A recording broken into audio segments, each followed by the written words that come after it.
Hey everybody, and welcome to Northernlion Plays Kerbal Space Program. As promised, something that's going to be not Isaac related, taking that 6 p.m. Isaac slot, 6 p.m. Pacific Standard Time. I am aware of time zones due to the curvature of the Earth, which you can see right here in Kerbal Space Program. I have played Kerbal before, but I'm like a dinosaur. I played it when it was in beta. I bought it with like a direct funds transfer to the developer's website before Steam Early Access even existed. And I did like maybe 15 to 20 episodes. And then I was like, you know what? I am bad at this. And there was no structure. It was all like sandboxy back then. Now they have a campaign mode. And I've been eager to... It's been like something on my list to revisit for a long time, because it's got that kind of like survival, sandboxy, tycoon element thing that I quite like, but it's physics driven instead of being management driven like a Prison Architect or a RimWorld or something like that. So I spent an hour or so last night going through most of the tutorials, although I have not done the orbiting tutorials yet. And I played through a little bit of the campaign to get a feel for what's going on, but we're just going to get started here, and we're going to start a new campaign with a default seed, a new career. There's 3 different modes. Sandbox is like no funds or other constraints. Science gives you research and development, but you don't have funds, reputation, or contracts. Contracts are basically missions that give you money and reputation, I think. And then career mode, you have to manage all aspects of your space program.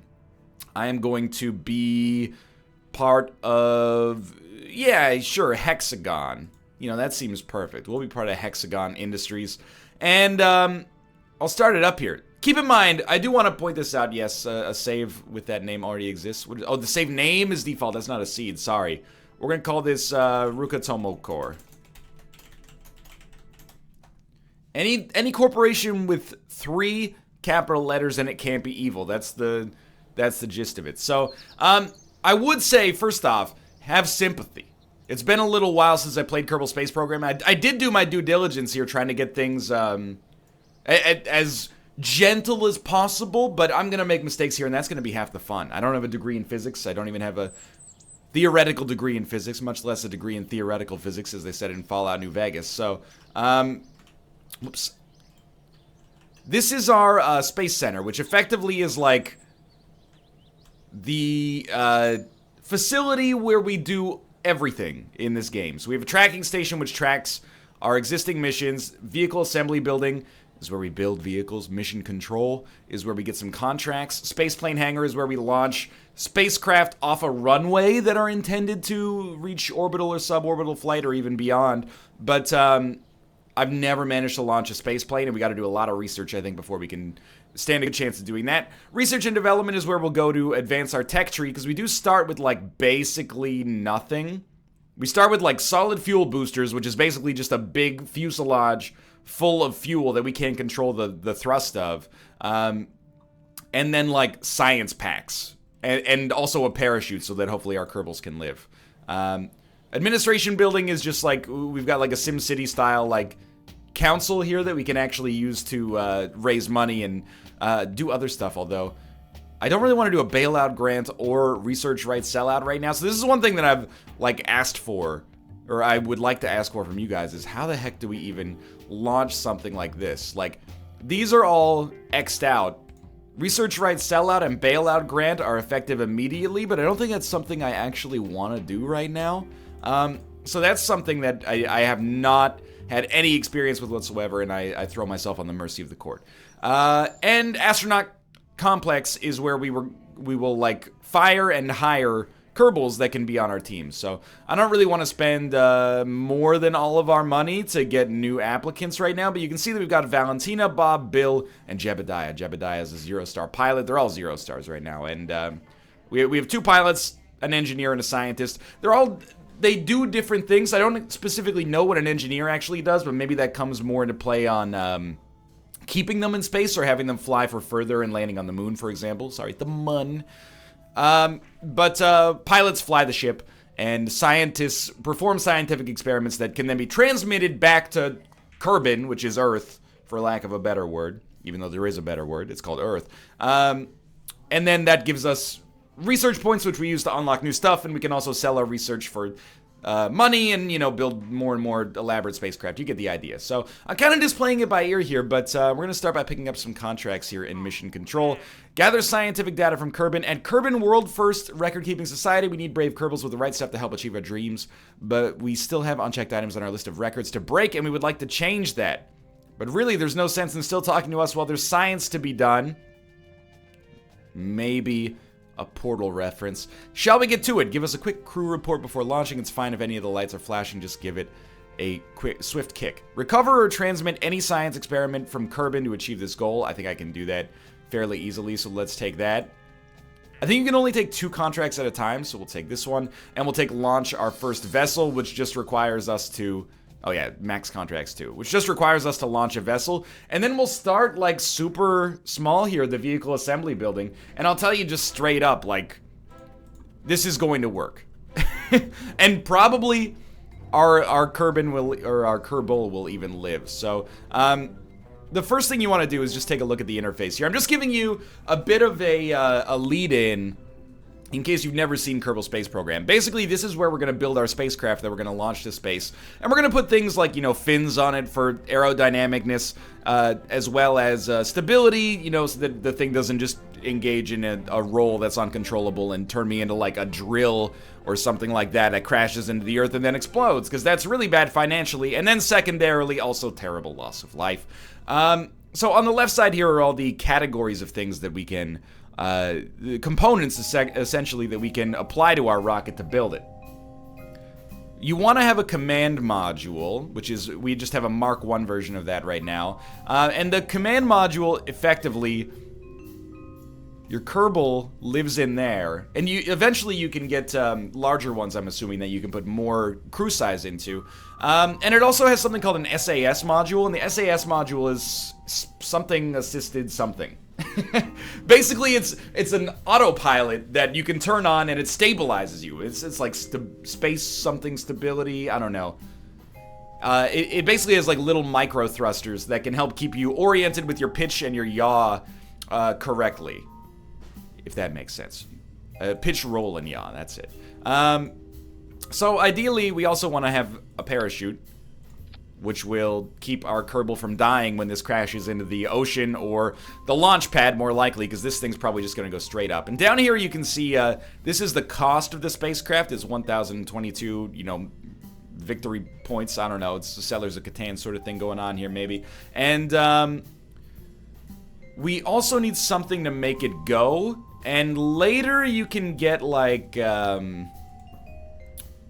fuel tanks, and then like liquid fuel boosters that allow you to control your thrust as if you were driving, like an actual spaceship. But for now, basically all we can do is take these solid fuel boosters, and this is just a tank and an igniter. So all the fuel in this is going to burn up at what I believe is a consistent rate until it's all gone, and it's just like on, off. That's all you can do. You could actually, I think you might be able to decouple it. Well, you definitely can decouple it, which would allow you to be like, okay, I'm as high as I need to go, but there's still fuel left, just drop this down to Earth. First off, probably a bad idea, because I'm pretty sure that could hurt, thousands of people if a container full of rocket fuel that still had a lot of fuel left in it just crash landed in like a major city or something like that. But you could also like just, and then it'll drop it, and you're, protecting the value of the scientific integrity of the experiment. But anyway, we'll just move that over to the side for now. And we also have scientific modules. We can do science while we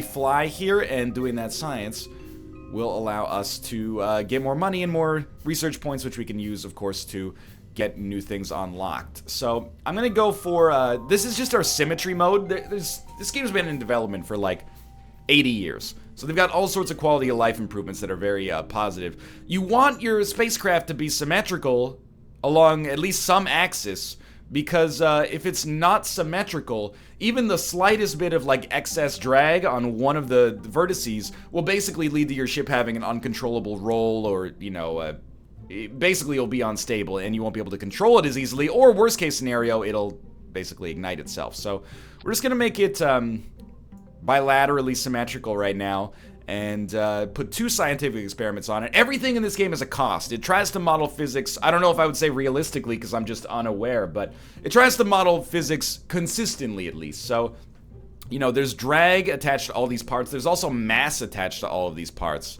And we can see the center of mass overlay if we do that, but I actually forget where the mass indicator is. And it's important for things like, oh, maybe, yeah, here it is.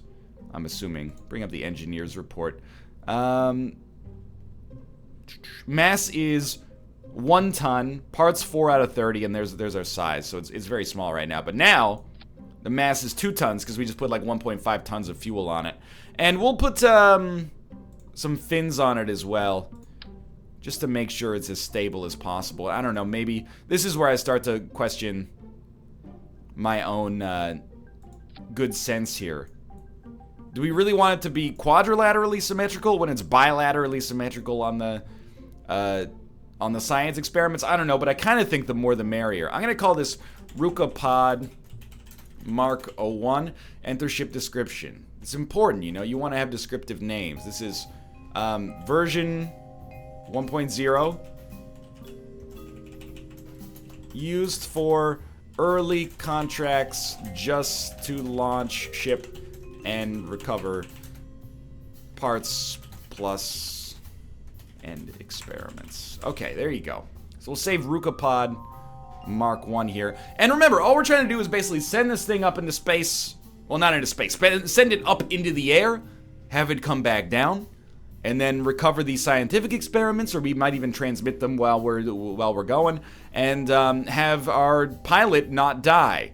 I'm about 20% confident that that's going to happen, because things do go terribly wrong in this game. And we'll eventually create more and more clever stuff, I assure you. But for now, these are basically the only parts we have. Plus, it starts 69 meters above sea level, which is just great. So I'll give you a quick little introduction of what's happening in this scene. It's very simple right now, but effectively, I guess we could also change the altitude our parachute would go at, but something like maybe 0.2 for min pressure.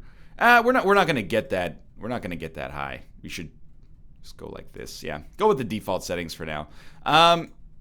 Get out of here. All right, so this is our launch pad. This is where we launch our pads. No, this is where we launch our ships, and we watch them and control them. We have the ability to control a few things here. We can control our yaw with A and D. Our yaws with A and D. You can see that kind of down here in the bottom left. We can control our roll with Q and E, and you can sort of see us pivoting there. This is probably bad for the ship. And we can control our pitch with W and S. Basically, pitch is like we will rotate the ship towards us or away from us. Yaw is, well, roll is just like a rotation around the central axis, you know, like the way a hot dog rolls on a roller. So, you know, when Pepe says do a barrel roll, that's what he's talking about. And yaw is like rotating to the right and to the left. It's kind of, I don't know, I'm not good at visualizing things in 3D space, so I tried to explain it, but it might not have come across that well. Then we got this little globo gym down here. Tells us basically what our model for velocity is. So if it's surface, then we're suborbital basically, or we're on the surface. So it shows us our speed relative to, I guess, a stationary marker. This is our throttle, which we can't control at all. These are the G-forces, which I suppose could kill us. We should keep an eye on that. I've got my my angle's all wrong here. We want it at 0 degrees. There you go. This is our, I don't know what HDG means, but I believe this is our angle relative to our start. So 0 degrees. Oh, it's heading. That's right. This is important for when you want to, like, you know, you're looking at this and you're going, okay, I want to go to the space. You know, you got to get the right heading there to get you there, and you might have to change it on the fly. I think we're basically ready to go. I'm going to turn on SAS. And that's just to keep us stable as we fly here. And then I'm just going to hit space, and that's basically going to launch the ship. It's going to be a very, very simple procedure here. I hope our ship does not explode. If you can shred the parachute via heat and G-force, so you got to be careful. Jebediah's loving it, though. I don't know if we want to look from his perspective, to be honest with you. Okay. Whoops. Now I've done it. I would like to exit Jebediah's view, please? Excuse me. Jebediah, I'd like to exit your view, please. Okay, I'll tell you, we'll go back to the Space Center quickly. I'll figure out how to not have that mode be active nonstop here. So where's our launch pad? Launch pad. There we go. Yeah, I wanna fly it, but first I want to go there. Go to Ruka Pod Mark 1 on the launch pad. Yeah, I don't need to launch it without me being there. Half the fun is watching this all, fall apart. So I'm gonna hit space and launch this before I mess anything else up. So you can see our solid fuel booster. It's already about halfway done. Okay, that is because our parachute launched automatically when we hit 1,000. So I'm just gonna pause for now. When we hit 1,000 meters, so obviously we got to change that in the future because we still had fuel left at the time that had popped. We should stage them basically so that we can get a little higher up here. But while we drift back down to Earth here, I'm going to quickly observe mystery goo, and let's transmit. It'll render this module inoperable. Let's do it. No usable in-range comm device. Okay, so we can't actually transmit science yet, but what we can do is, the goo jiggles and wobbles. Yeah, keep experiment. So this is going to give us like a little bit of scientific value, and then apart from that, we're just going to speed it up. So all of that, the first 15 minutes of this episode basically led to me launching something a kilometer into the sky, which in a commercial jetliner probably takes you about 25 seconds to hit or something like that, maybe 45 seconds to hit. And yet for us it was so important. But we still completed 2 contracts as a result of that. Landed, everybody's alive, and we'll just recover our vessel here. So that was actually boring but a very successful mission. So we got 13.6 science. We recovered like all of our parts here. So, all of the parts that are reusable at least. And we got 2,838 back from that, which I think is like almost as much as it cost us to begin with. I'm not sure though. And then Jebediah gained some experience, which is good because he's a garbage astronaut right now. And now that we have 20.6 science, we can actually research some new stuff. So basic rocketry allows us to get a liquid fuel engine, a much larger solid fuel booster, and fuel tanks. So we'll research that. And engineering allows us to get a decoupler, a communitron. I have no idea what that is. I believe it's a kind of strut. No, it's an antenna.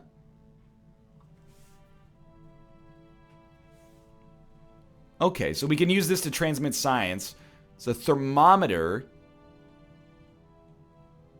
I have no idea what we use the thermometer for, except obviously to tell what temperature it is.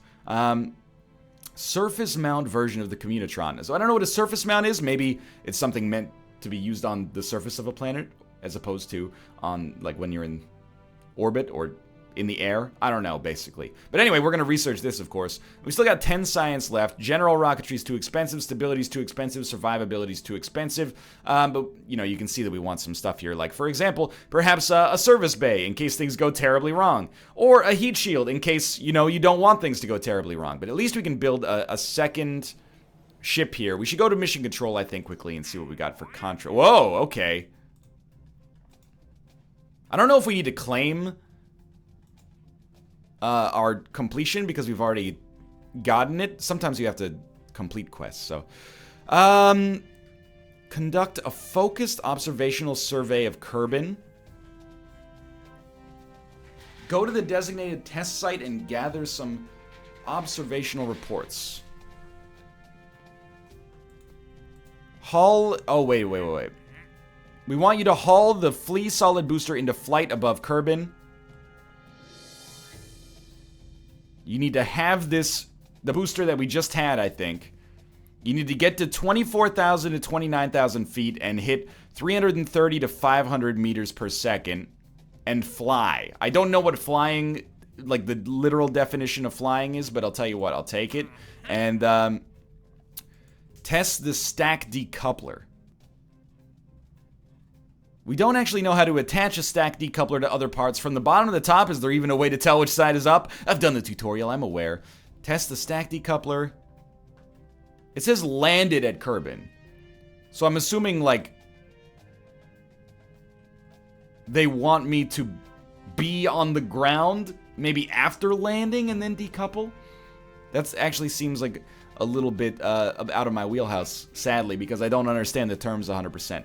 We need to test our newly acquired capabilities with a focused survey of Kerbin. Go to the designated test site and gather some observational reports. Sure, why not? I don't know. We'll be Strutco.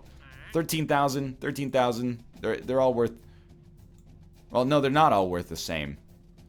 Take a crew report in flight above 17,100 meters near zone 65 FX.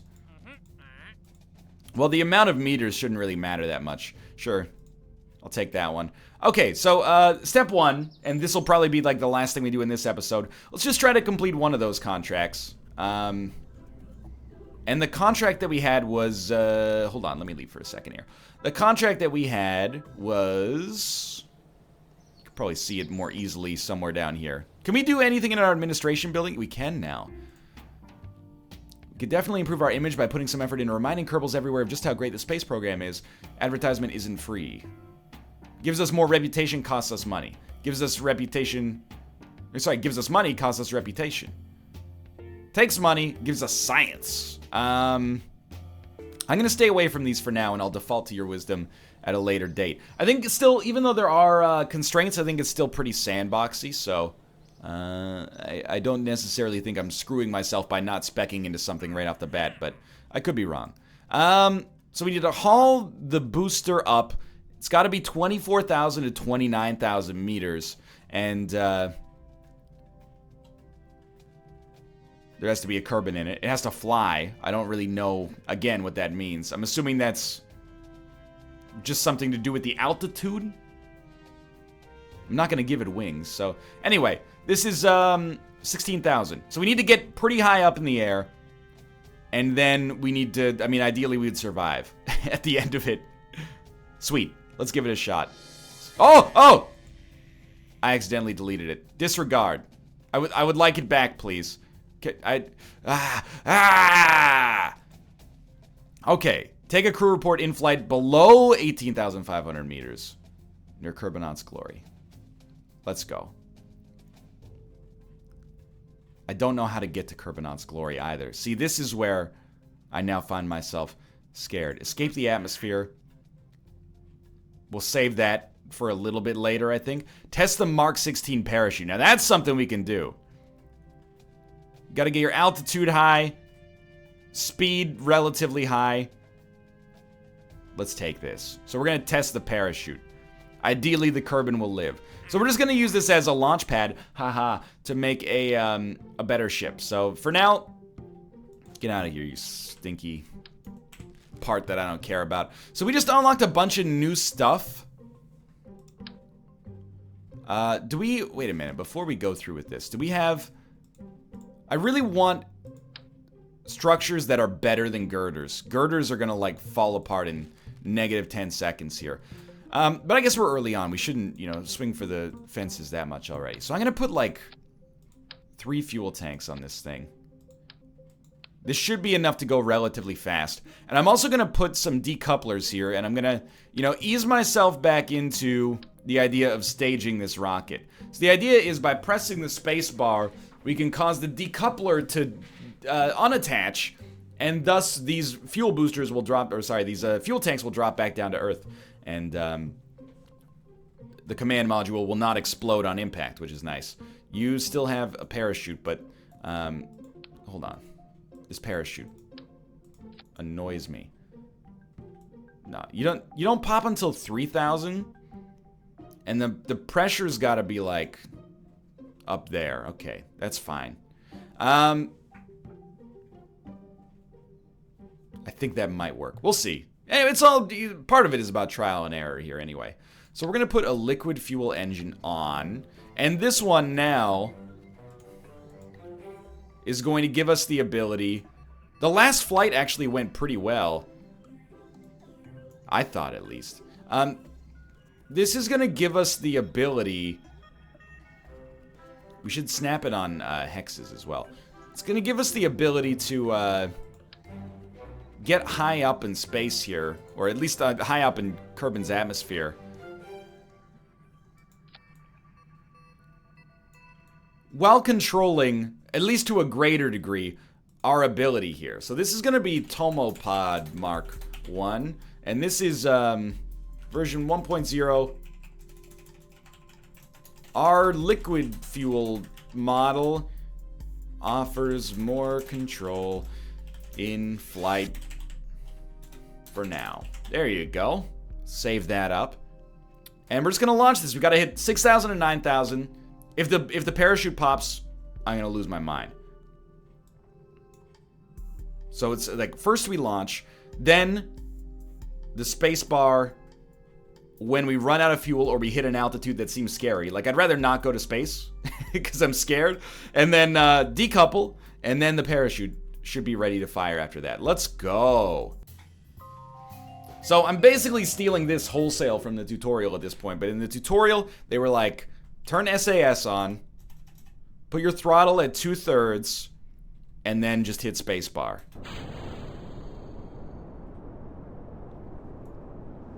We got a lot of liquid fuel.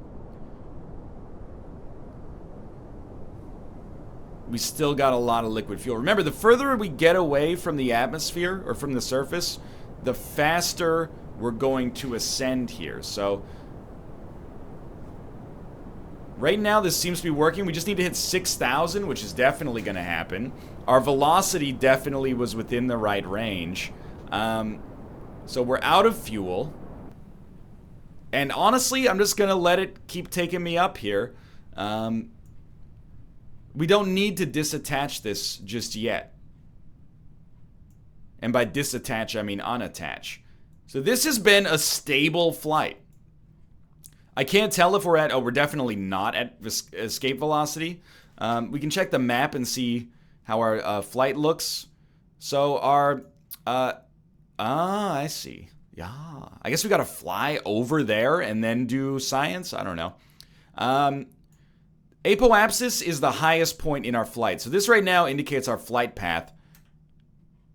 And we're still going in the positive direction. We're gonna get, like, basically... I'm not sure if I'd say out of the Kerbin's atmosphere, but we're going to land in the ocean down here, which is fine. We can always recover. Apoapsis just indicates the highest point we'll reach during the flight. So we're going to hit 33,000 meters. And honestly, this seems like a great time for me to observe some mystery goo. The goo seems to be getting very cold now. And we'll recover that. That seems like it says it's going to give us 9 science. The goo seems to be getting very cold now. We can put more modules on here. I was just worried about mass, basically. So we've crossed apoapsis, and that means we're coming back down. Again, I don't really see a need for us to drop or decouple just yet. I'm just going to go up to speed 4 for now. And we can recover it despite the fact that we're going to be, you know, at least a few kilometers away. Let's go back down to speed 2 here while we continue to fall. We're falling at a... Falling at a rapid pace here. SAS should mostly correct us here. I'm going to drop the fuel boosters, which are not fuel boosters in actuality, and then the parachute is going to pop. Hey!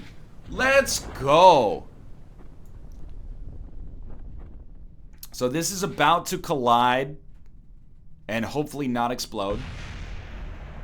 Well, all right. Yeah, it's still going, huh? Thank God that was not attached to us as we fell here, though, right? So we're just taking this bad boy all the way back to Kerbin here, and it's gonna take a while. We didn't necessarily need to make it pop at 3 kilometers, but you know, when you're moving at 500 meters per second, 3 kilometers is 6 seconds. So I wanted to give myself a little bit of a leeway, so to speak, to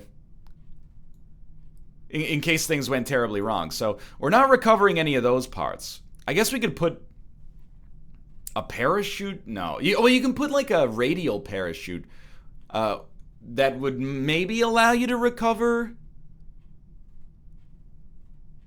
I'm not sure. For right now, I'm just going to be dumping that stuff off and having it explode. Is that how NASA does it? I want to do it how NASA does it. Dad, I want to do it how NASA does it. I think we're going to land here. Did I complete every experiment? That wasn't my intention. I'm happy with it, though. So's Jebediah. We've almost landed. And we're getting some new parts here. So this, I wouldn't say that we've done anything too ingenious here right off the bat. But what we, please live. Let's go. What we have done is successfully not kill our astronaut twice. That's pretty good. So we got, well, not very much science, but 11 plus 0.8, basically. We got some of our parts back. And no XP gain. That's insulting to me. But let me go to mission control quickly and just see. We did not complete a focused observational survey of Kerbin. Go to the test site and gather some observational reports. So we want to... I almost want to cancel this one because it scares me. Oh, but we got 4 years to do it. Okay, so what we have to do is move towards the launch pad. Not the launch pad. Move towards the designated area. Do science above it, or I don't even... Just... How do you take a crew report in flight? We'll figure that out before the next episode. For now, though, we can take another one. Thanks for watching. I hope you've enjoyed episode 1 of Kerbal Space Program. More failure is likely to follow, hopefully with a little bit of mankind's greatest successes as well. For now, if you enjoyed the episode, click the like button. It helps out an enormous deal, especially at the start of a new series. Subscribe if you want to see more Kerbal Space Program in the future. For right now, episodes every single day at 6 p.m. Pacific Standard Time.